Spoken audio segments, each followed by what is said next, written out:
নমস্কার।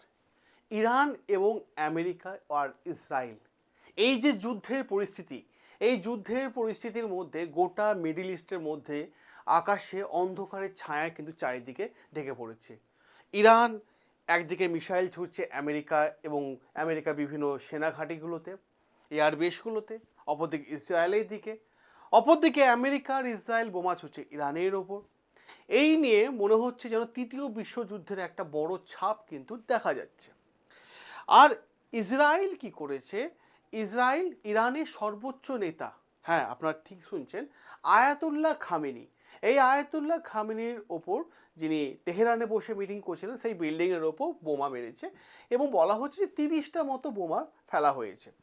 ইরানের সর্বোচ্চ ধর্মীয় নেতা আয়াতুল্লাহ খামেনি মৃত্যুর ঠিক 4 দিনের মাথায় ইরানের কাউন্সিলিং অফ এক্সপার্টরা তারা কি করেছে, তারা দেশের পরবর্তী সর্বোচ্চ ধর্মীয় নেতা কে হবে তার নাম কিন্তু ঘোষণা করে দিয়েছে। আর এই নাম ঘোষণা থেকে কিন্তু গোটা বিশ্বে মারাত্মক লেভেলে বেশ কিছু পয়েন্ট উঠে আসছে এবং জিওপলিটিক্সে এক্সপার্টরা নানান ধরনের কিন্তু বিশ্লেষণ দিচ্ছে। কি বলা হচ্ছে যে আয়াতুল্লাহ খামেনি ইরানে ইসলামিক বিপ্লবীকে 36 বছর ধরে এই জায়ান্টবাদের বিরুদ্ধে যে লড়াই করে আসছিলেন এবং সেই লড়াই আরও শক্তিশালী এবং আরও ধারালো হতে চলেছে, এটা কিন্তু জিওপলিটিক্সে এক্সপার্টরা দাবি করছেন। কারণ এবার ইরানের সর্বোচ্চ ধর্মীয় নেতা যিনি দায়িত্ব নিয়েছেন সে আয়াতুল্লাহ খামেনির পুত্র, তার নাম হচ্ছে আয়াতুল্লাহ মোস্তফা খামেনি। সবার প্রথমে আমি এই আয়াতুল্লাহ শব্দটা আমি আপনাদের বিশ্লেষণ করে দিই। এই যে বলা হচ্ছে না আয়াতুল্লাহ খামেনি, ওর ছেলে হচ্ছে আয়াতুল্লাহ মোস্তফা খামেনি, এই বিষয়টা কি? ইরানের একটা সর্বোচ্চ উচ্চ পদস্থ টাইটেল বা উপাধি হচ্ছে আয়াতুল্লাহ, ঠিক আছে? তো এই আয়াতুল্লাহ খামেনি পুত্র আয়াতুল্লাহ মোস্তফা খামেনি পরবর্তীকালে হচ্ছে ইরানের সর্বোচ্চ ধর্মীয় সুপ্রিম লিডার। এই পর্যন্ত তো ঠিক আছে। এবার প্রশ্ন আসছে নিউক্লিয়ার অস্ত্র নিয়ে, মানে পারমাণবিক বোমা নিয়ে।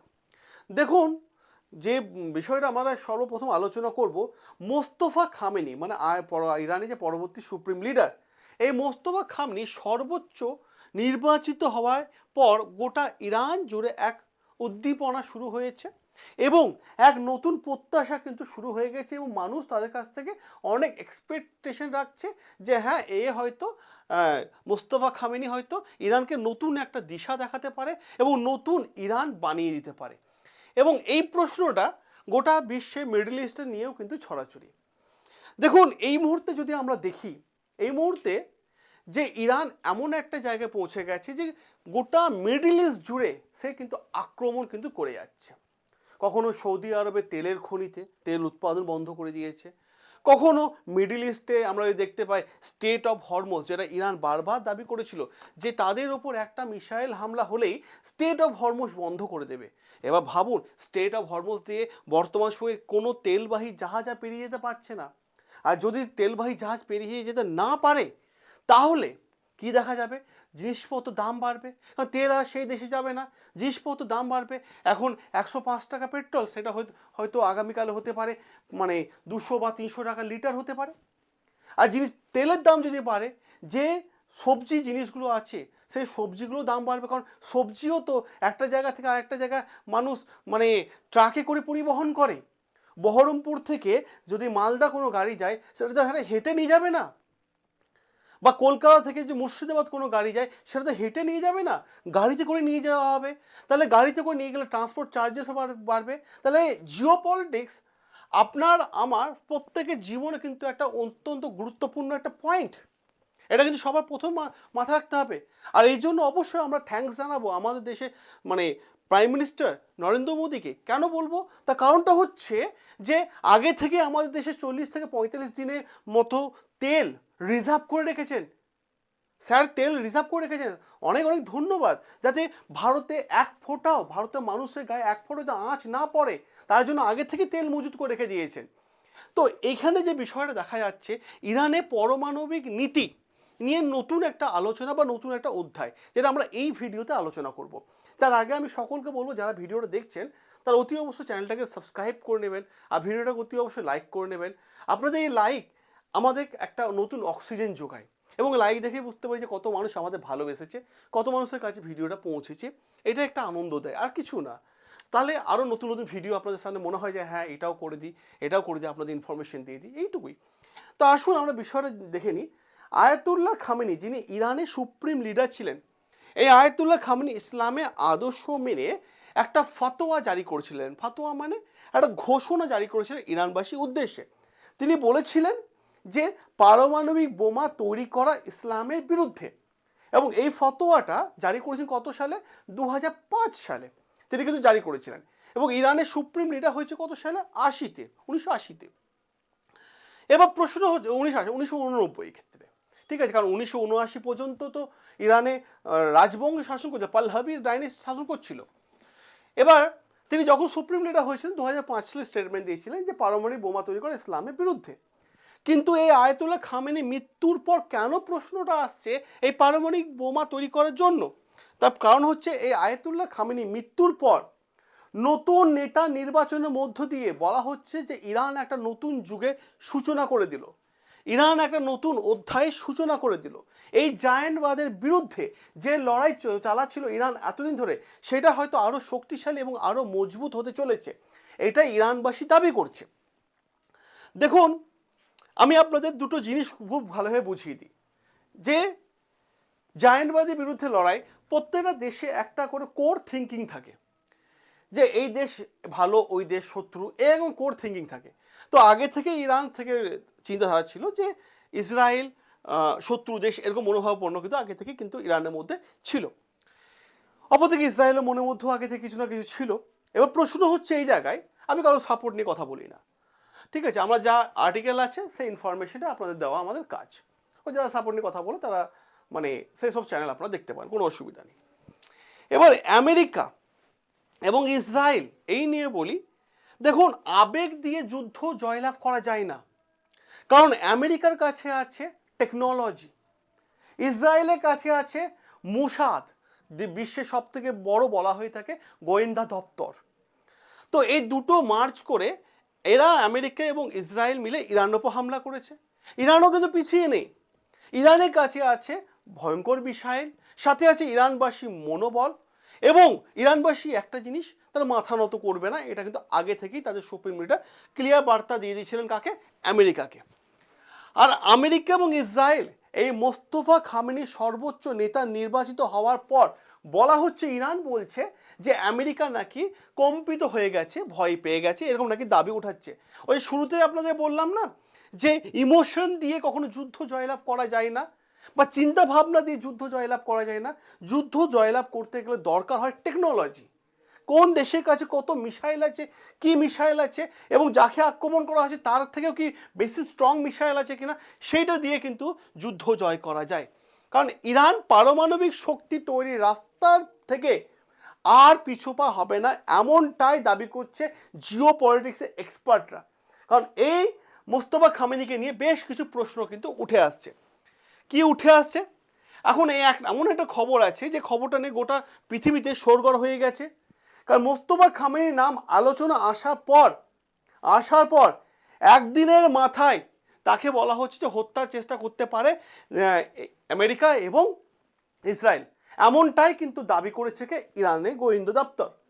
এখন পর্যন্ত এই মোস্তফা খামেনি ইরানের সুপ্রিম লিডারের পদে কিন্তু শপথ নেয়নি। তাহলে এখন যে যুদ্ধটা হচ্ছে, ইরান যে আক্রমণ করছে বা পাল্টা ইরানের ওপর যে আক্রমণ হচ্ছে, এই যুদ্ধের নিয়ন্ত্রণ বা যুদ্ধটাকে লিড কে করছে? বলা হচ্ছে সমস্ত মানে নিয়ন্ত্রণ বিষয়টা হাতে নিয়ে নিচ্ছে কে?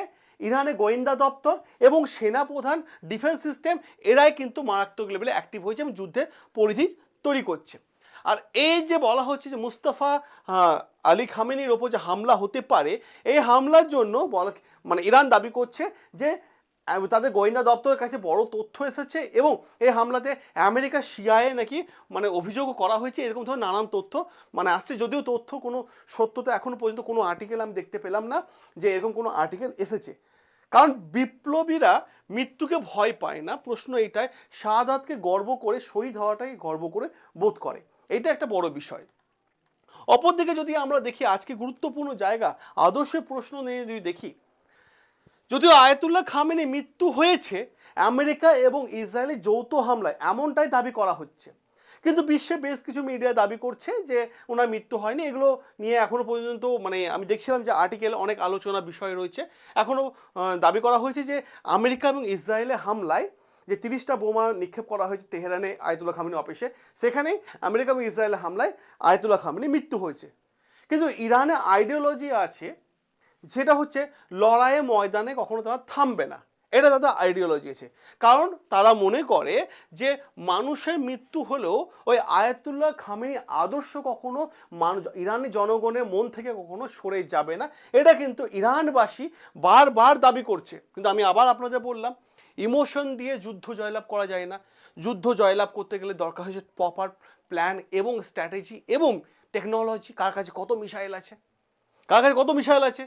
কারণ এই নতুন প্রজন্ম আরও শক্তিশালীভাবে এই আদর্শটাকে এগিয়ে নিয়ে যেতে চাইছে এবং আয়াতুল্লাহ খামেনি আদর্শটাকে নিয়েই কিন্তু তৈরি হতে পারে নতুন একটা ইরান, যেটা গোটা বিশ্ব এই মুহূর্তে কি করছে, যে ইরানের দিকে এখন তাকিয়ে আছে যে ইরান কোন আদর্শের জন্য এগিয়ে যেতে পারে।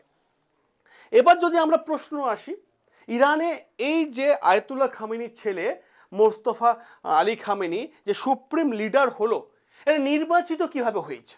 এটা আপনাদের মনের মধ্যে অনেকে প্রশ্ন হতে পারে। যাকে তাকে ডেকে এনে নির্বাচিত হয়েছে। ইরান কি রাজতন্ত্র দেশ? হ্যাঁ, ইরান রাজতন্ত্র দেশ ছিল, রাজারা চালাচ্ছিল 1979 সাল পর্যন্ত। কারণ 1979 সালে ইরানের লাস্ট ডাইনেস্টি যে কি পহলভি ডাইনেস্টি, সে পহলভি ডাইনেস্টি মানুষ ইরানবাসীরা পহলভি ডাইনেস্টি এগেন্সে যায়, যার ফলে তারা দেশ থেকে পালিয়ে গিয়ে আমেরিকাকে আশ্রয় নেয়। এবার প্রশ্ন হচ্ছে ইরান গণতান্ত্রিক দেশ হচ্ছে কিনা।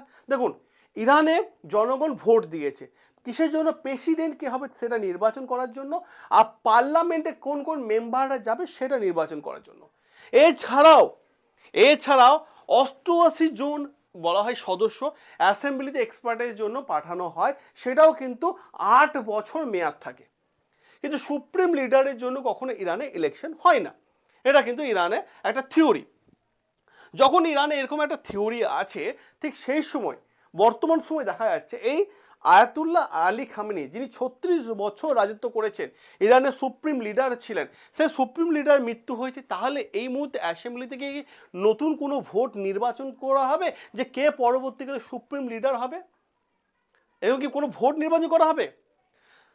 না, এরকম কোনো ভোট নির্বাচন করা হয়েছে কি হয়নি সেই নিয়ে কোনো তথ্য এখনো পর্যন্ত সামনে আসেনি। তো সামনে এসেছে এই মোস্তফা আলী খামেনির নাম। মোস্তফা আলী খামেনির নাম কে? মোস্তফা আলী খামেনি, দেখুন ইরান যদি আমরা আগে ব্যাকগ্রাউন্ডটা চেক করে নিই, এবং ব্যাকগ্রাউন্ড ভীষণ ইন্টারেস্টিং, ব্যাকগ্রাউন্ড যদি চেক করা হয় তা দেখতে পাবো ইনি অত্যন্ত, বলা হচ্ছে যে ইরান দাবি করছে যে ইনি নাকি প্রচণ্ড মেধাবী ছাত্র, লিটারেচার, ম্যাথামেটিক্স, সায়েন্স এবং ইসলামিক ধর্মশাস্ত্র, ঠিক আছে, ওপর তিনি বিশাল রিসার্চ তিনি করেছেন, এটা ইরান দাবি করছে। সাথে সাথে ইসলামিক আইনশাস্ত্র নাকি ওনার সব থেকে বড় ডিগ্রি আছে। এবং এনার নাম যে আয়াতুল্লাহ মুস্তাফা আলী খামেনি, ঠিক আছে, এই যে আয়াতুল্লাহ এই যে উপাধিটা ইনি যে পেয়েছেন না, এই আয়াতুল্লাহ উপাধিটা পেয়েছেন 2022 সালে।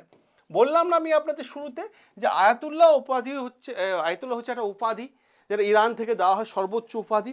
এছাড়াও ইরানের এখন যে দেখা যাচ্ছে যে ইরানের সর্বোচ্চ নেতা হওয়ার সম্ভাবনা আছে, কিছু মানুষ বলছে, আবার কিছু মানুষ বলছে নেই। তো দেখা যাক পরবর্তী বিষয় কি আর্টিকেল আসে। আমি আপনাদের সামনে বলেই দিয়েছি যে ইনফরমেশন শেয়ার করা আমাদের কাজ, তো ইনফরমেশন শেয়ার করে দেবো। দেখুন, এই মোস্তফা আলী খামেনি ব্যাকগ্রাউন্ডে আরও একটা জিনিস যখন আমি অ্যানালাইসিস করছিলাম দেখতে পেয়েছিলাম, তিনি 22 বছর বয়সে তিনি সরাসরি যুদ্ধক্ষেত্রে অংশ নিয়েছিলেন। যখন ইরান এবং ইরাক যুদ্ধ চলছিল ঠিক তখনই তিনি যুদ্ধক্ষেত্রে মানে লিড করেছিলেন, এবং বলা হয়েছে যুদ্ধক্ষেত্রে তার কিন্তু একটা বাস্তব অভিজ্ঞতাও আছে যেটা ইরান দাবি করছে, ঠিক আছে। এবং সাথে সাথে দেখি ইনার নাম আসা পর কেন পারমাণবিক বিতর্কে গোটা জিওপলিটিক্স এক্সপার্টরা চিন্তিত, তার কারণ হচ্ছে 2005 সালে যখন আয়াতুল্লাহ আলী খামেনি মানে ইনার বাবা মোস্তফা আলী খামেনির বাবা আয়াতুল্লাহ আলী খামেনি ফতোয়া দিয়েছিলেন, ঘোষণা করেছিলেন যে পারমাণবিক অস্ত্র তৈরি করা ইসলামের বিরুদ্ধে। এই ফতোয়ার কারণে ইরান পারমাণবিক অস্ত্র তৈরি করেনি, এটা কিন্তু দাবি করা হয়েছিল।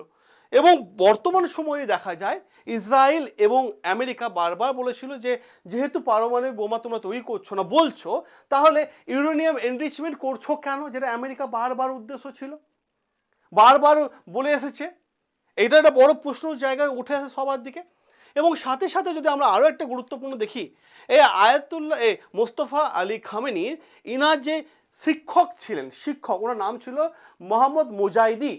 এই মোহাম্মদ মুজাহিদি তিনি বারবার বলা হচ্ছে যে বহুবার আয়াতুল্লাহ আলী খামেনিকে পরামর্শ দিয়েছিলেন যে পারমাণবিক অস্ত্র তৈরি করার জন্য, এবং পারমাণবিক অস্ত্র তৈরি করার মতে তিনি পক্ষপাতিত্বও ছিলেন। ইনার যে শিক্ষক ছিল তিনি কিন্তু মোস্তফা ইয়াজিদি কিন্তু বারবার পারমাণবিক অস্ত্র তৈরি করার জন্য বলেছিলেন। সেইখান থেকেই তিনি যুক্তি দিয়েছিলেন, কি যুক্তি? পারমাণবিক অস্ত্র তৈরি করা ইসলাম বিরোধী নয়। ইনি মানে এনার শিক্ষক কিন্তু আগে থেকে বলে দিয়েছেন। এবার বলা হচ্ছে গোটা বিশ্ব চিন্তা করছে, তো ইনি এনার শিক্ষকের কাছ থেকে যেরকম শিক্ষা গ্রহণ করেছেন সেই চিন্তা গ্রহে কি পারমাণবিক বোমা তৈরি করবে ইরান? এইটা নিয়ে বড় প্রশ্ন। ভবিষ্যৎ সম্ভাবনা কি? আর এই কারণে জিও পলিটিক্সে এক্সপার্টরা দাবি করছেন মুস্তফা আলী খামেনি ভবিষ্যতে পারমাণবিক অস্ত্র বানানোর দিকে এগোতে পারে, এইটাই কিন্তু অনেকের দাবি করা হচ্ছে। যদিও এই নিয়ে কোনো এখনো পর্যন্ত আর্টিকেল আসেনি, কিন্তু এক্সপার্টরা তিনি দাবি করছেন। এবং নতুন নেতা নির্বাচনের ক্ষেত্রে গোটা পশ্চিমে ওয়েস্টার্ন কান্ট্রিগুলো একটা উদ্বেগজন আর মানে বেড়ে গেছে, উদ্বেগ আশঙ্কা বেড়ে গেছে যে মোস্তফা খামেনি এখনো পর্যন্ত আনুষ্ঠানিকভাবে ইরানের দায়িত্ব গ্রহণ করেনি। কিন্তু আন্তর্জাতিক রাজনীতিতে পর্যবেক্ষকদের মতে বলা হচ্ছে যে ইরানে এই নেতৃত্ব ভবিষ্যতে ইরানকে একটা বিশ্ব রাজনীতিতে নতুন একটা জায়গা দেবে, এরকম বলা হচ্ছে। এবং নতুন ইরান এবং নতুন বিশ্ব তৈরি করতে নতুন একটা জায়গা তৈরি করবে। কিন্তু ভবিষ্যৎ কি বলছে, সেই ভবিষ্যতের দিকে কি কিন্তু আমাদের এখন তাকিয়ে থাকতে হবে যে পরবর্তীকালে কি হতে চলেছে। দেখুন, যুদ্ধ আমরা কেউই চাই না। যুদ্ধ হলে দেখা যায় যে সাধারণ মানুষের প্রচুর মৃত্যু ঘটে যায়, ঠিক না, অর্থনীতি ভেঙে পড়ে, ইকোনমি ডাউন হয়ে যায়, যোগাযোগ ব্যবস্থা বিচ্ছিন্ন হয়ে যায়।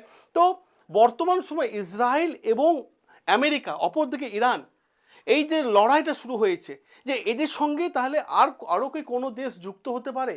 তৃতীয় বিশ্বযুদ্ধে কি কোনো ছাপ দেখা যাচ্ছে? এই প্রশ্নটা আমি রাখলাম আপনাদের উদ্দেশ্যে। আমি আপনাদের কাছ থেকে আশা করব যে প্রত্যেকে আপনারা এই প্রশ্নের উত্তর কমেন্ট বক্সে কমেন্ট করে জানাবেন। সকলে ভালো থাকবেন, সুস্থ থাকবেন, সাবস্ক্রাইব করে নেবেন আমাদের চ্যানেলে, যেখানে আমরা প্রত্যেকটা আর্টিকেল তুলে এনে আপনাদের সামনে আলোচনা করে থাকি। দেখা হবে আপনাদের সাথে নতুন আরও একটা আর্টিকেল নিয়ে।